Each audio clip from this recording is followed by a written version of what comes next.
You gotta love it, man. Have you gotten a hold of them? I gotta get a copy of that. I gotta get a copy of that. I want to have a copy of that. We should play that on the air, and just listen to it and rock out. We're going to talk a little bit about. We got a little bit of time left tonight. One of the things that Trash. Actually, you sent me a text message the other day. I did. That said. It was like landmark decision or earth-shaking decision or what was it? Momentous decision, right? And I'm like, what? He's getting married? I said, I don't think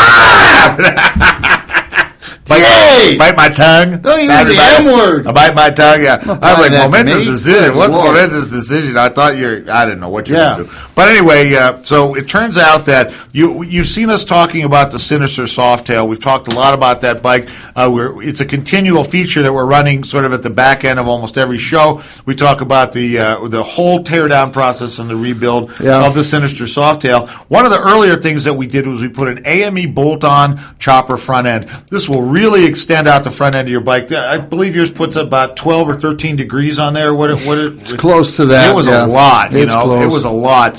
And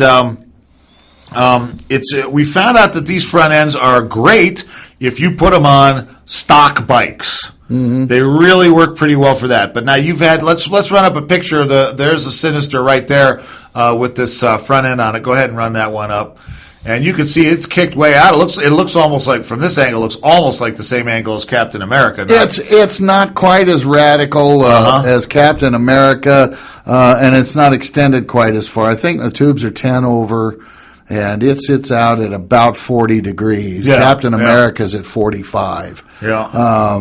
But that isn't the whole reason. But go ahead with the story of the decision thing. Well, you were talking about the decision on that, and one of the things that you've been talking about is vibration on this new bike. And see, the thing is, I know how Trash rides, and you don't abuse a bike, but you certainly get your dollar's worth out of it. And you use it. You use the power that's there. And on the highway, you're kind of more of a high-speed kind of guy. Yeah, you like right along. You like that submarine thing. The U-boat commandant. I got to pass. I see one on my radar. I got to go past it, no matter how fast it's going or how far ahead it is. But part of that is maintaining. Hey, Sledge was trying to keep up that time. He couldn't keep up on that freaking bike, though. Man. That was going nowhere. That was fun. He was. Yeah, you burned him out on that trip. He was like, I got tired of trying to keep up with him.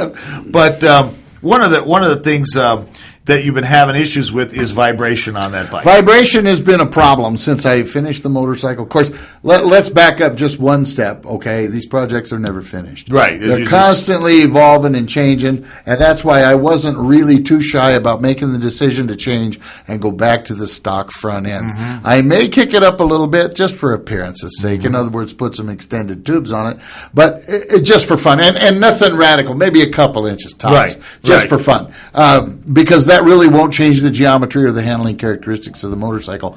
Vibration is an issue, and the top trees on this motorcycle, on this front end, are not milled to accept rubber mounts for handlebars. Right, this is hard mount stuff. Right, this is all rigid mount.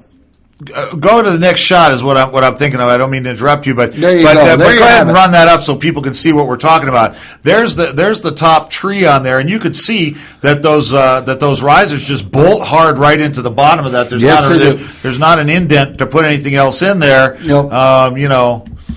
Which is okay. Now, there's a whole lot of factors that are going into this vibration thing. One of them, can we go to the next shot, guys?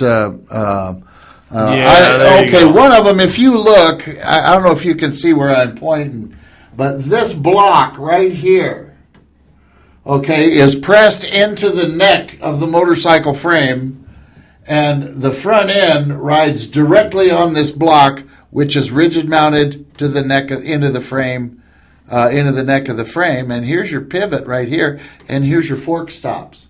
Okay, what I was after mostly was a fork stop, but this is a beautiful shot of this block, and this is all rigid mounted in there, ladies and gentlemen. Yeah. There's nothing in there to absorb or dampen any vibration at all. Now, when you have a regular front end, you got a stem running up through there. It's going through two sets of Timken bearings. It's floating in those bearings. Yep. Okay, well, granted they're tight, and it's got a little bit in there. Plus, the top tree is machined and made to accept which I will use neoprene rubber mounts right. For the handlebars. And between those two items, now they possibly will take most of that vibration out. Now, I spoke to Scott Yamasaki, my beloved motor builder, who all of you have heard about, yep. And I asked him about, is the fact that I've got 11-to-1 compression in there and it's firing real hard and this and that and the other, is that making a difference? And he said nothing that he thought would really be noticeable. I was surprised. I actually had thought that may have something to do with it, but right.